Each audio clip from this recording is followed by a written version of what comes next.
This video will show you how you can transfer videos from an SD card to your laptop or PC. So first you need your SD card and we need to plug it into the laptop. To do that you can either use an adapter if you don't have an SD port, or if your laptop supports SD cards you can plug it straight into your laptop or computer. Once you've done that, it will probably open in File Explorer. If not, you can go to the File Explorer button, then go to this PC, and here you'll see your SD card, which you can go ahead and double click on.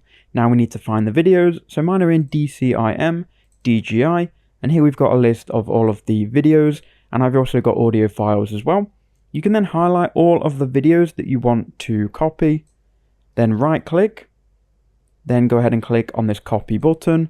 Now we can just put these videos anywhere on the computer. So I'm just going to put them in this folder. So go into your new folder, right click and click paste. And there you go, we've now transferred videos from our SD card onto our computer.